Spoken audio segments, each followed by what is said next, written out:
السلام عليكم البنات، كي درتو؟ لاباس عليكم؟ كي درتو مع الصحه؟ كي بقيتو مزيان؟ كنتمنى ان شاء الله يا ربي هذا الفيديو يلقاكم على خير وبخير وتوحشتكم بزاف بزاف الصراحه. اليوم جيتكم بواحد الوصفه غزاله سيرو طبيعي ديال الكحه ديال السعال. كيتكون من الفته ومسكر كلاصي. دابا ندوزو المكونات. عندنا الفته كبيره تكون طريه، كنقيوها مزيان.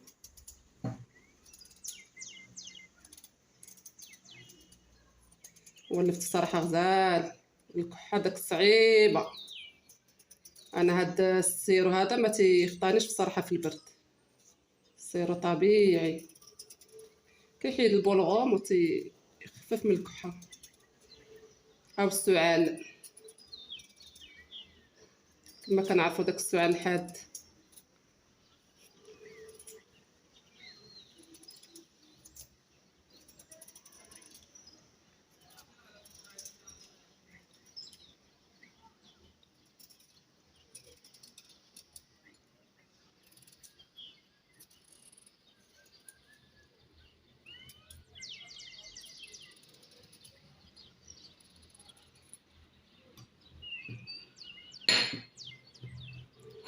كندوزو نحكوها.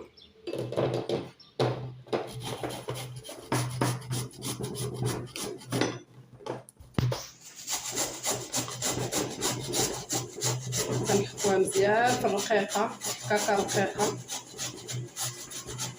من بعد ما حكيت اللفته مزيان، اللفت يعني بشرته مزيان، كنضيفو عليه سكر كلاصي.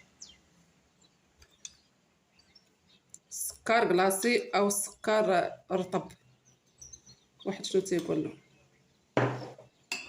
كنخلطوه مزيان، 2 معالق كبار عامرين.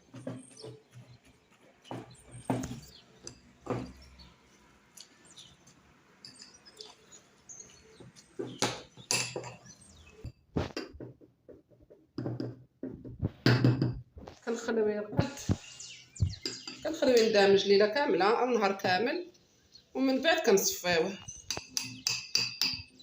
مزيان في الصفايه تكون رقيقه حتى كيخرج داك الماء. هانت ملي كيتصفى نوريكم. هانت عندنا الغرض بهذا الماء هذا. هذا الماء راه كيكون على شكل السيرو، وكنديروه في شي بواطه عندنا صغيره، وكنخليوه ولا في شي قرعه صغيره، وكنخليوه عند الراس ديالنا. وقت ما كنبغيو نعسو في الليل كنشرب واحد المعلقه بحال اللي كتشربي السيرو. صراحه غزال، والله الا غزال بالنسبه لهذا البرد هذا. هاد الكحه اللي ولات دابا صعيبه. انت هو كيطلق الماء ديالها،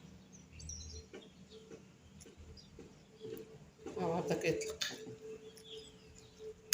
صافي، شكرا بزاف على المشاركه ديالكم، وكنتمنى اللي مريض الله يشافيه، ونتمنى هاد الوصفه هادي تعجبكم مزيان، وجربوها ليكم الوليدات ديالكم.